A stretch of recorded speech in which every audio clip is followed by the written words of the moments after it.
अब हम यहाँ पर एक्सरसाइज 3.1 का क्वेश्चन नंबर 2 का क्वेश्चन नंबर 3 सॉल्व करेंगे। इसमें हमें बताना है ये जो लाइन है, ये जो लीनियर इक्वेशन हमें गिवन है, क्या वो इंटरसेक्टिंग लाइन है या पैरेलल लाइन है या फिर कोइंसिडेंट लाइन है। तो इसको सॉल्व करने के लिए हम इसे कंपैरिजन करेंगे लीनियर इक्वेशन से। हमारी लीनियर इक्वेशन क्या होती है, a1x plus b1y plus c1 equals to 0, a2x plus b2y plus c2 equals to 0। ये जो फर्स्ट वाली गिवन है वो हम इसको इससे कंपेयर करेंगे। तो यहाँ से हमारी a1 की वैल्यू देखिए क्या निकल जाएगी। यहाँ पे x का कोफिशिएंट a1 दिया है, तो यहाँ पे x का कोफिशिएंट जो 6 है उसकी वैल्यू हमारी a1 हो गई। अब हम b1 को कंपेयर करते हैं। b1 हमारा क्या होगा, y का जो कोफिशिएंट है वो b1 कहलाता है। तो यहाँ पे y का कोफिशिएंट हमें -3 दिख रहा है, तो यहाँ से y की वैल्यू हमारी निकल के आ गई है -3। अब c1 जो हमारा कांस्टेंट टर्म होता है, c1 की वैल्यू यहाँ से हमें निकल के आ रही है 10। हम वैसे ही नीचे वाले इक्वेशन को कंपेयर करेंगे। तो ये जो हमें दिया है x का कोफिशिएंट हमारा क्या है, a2 है, तो यहाँ पे x का कोफिशिएंट 2 दिख रहा है। तो यहाँ से हमारी जो a2 की वैल्यू हो गई वो हमारे यहाँ पे 2 आ चुकी है। अब हम और देखते हैं y का कोफिशिएंट b2 होगा, तो यहाँ पे y का कोफिशिएंट कुछ भी नहीं दिख रहा है, इट मीन्स क्या ये 1 है। तो ये हमारा जो b2 है ना, तो b2 की वैल्यू यहाँ पे हो जाएगी -1। तो हम यहाँ पे सिंपली लिख लेते हैं b2 इक्वल्स टू हो जाएगा -1। अब c2, तो ये जो c2 जो हमें दिख रहा है वो नॉर्मल c2 की वैल्यू यहाँ पे क्या दिख रही है 9। यहाँ से हमारी c2 की वैल्यू हो चुकी है 9। अब हम इसे a1/a2 के फॉर्म में लिखते हैं।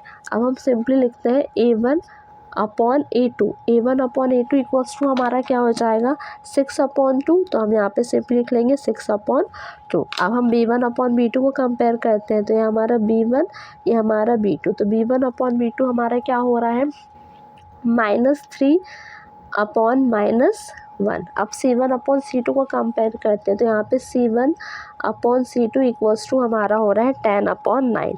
अब हम देखते हैं कुछ चीज़ें कट हुई तो हम उसे कट कर देंगे। यहाँ पे 2 और 6 कट हो रहे हैं, देखिए 2 1 ज़ा 2 और 2 3 ज़ा 6। अब हम यहाँ पे देखते हैं, देखिए ये भी माइनस, ये भी माइनस है, तो ये माइनस हमारा कट हो सकता है। तो यहाँ पे हमें देखिए क्या दिख रहा है, a1/a2 3/1 है, b1/b2 3/1 है। इट मीन्स a1/a2 और b1/b2 ये दोनों तो इक्वल है, बट c1/c2 इक्वल नहीं है। जब भी ऐसी कंडीशन होती है इट मीन्स ये कौन सी लाइन कहलाएगी, यहाँ देखिए ध्यान से, हमारी जो इंटरसेक्टिंग लाइन है वो कब कहलाती है, इंटरसेक्ट लाइन जब a1/a2 नॉट इक्वल होता है b1/b2 की, तब इंटरसेक्टिंग लाइन होती है।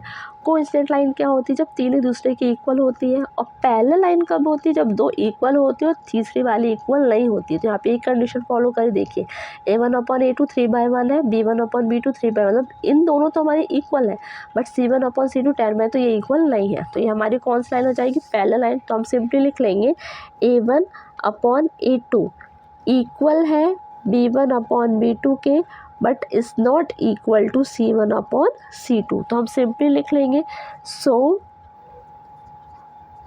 The linear equation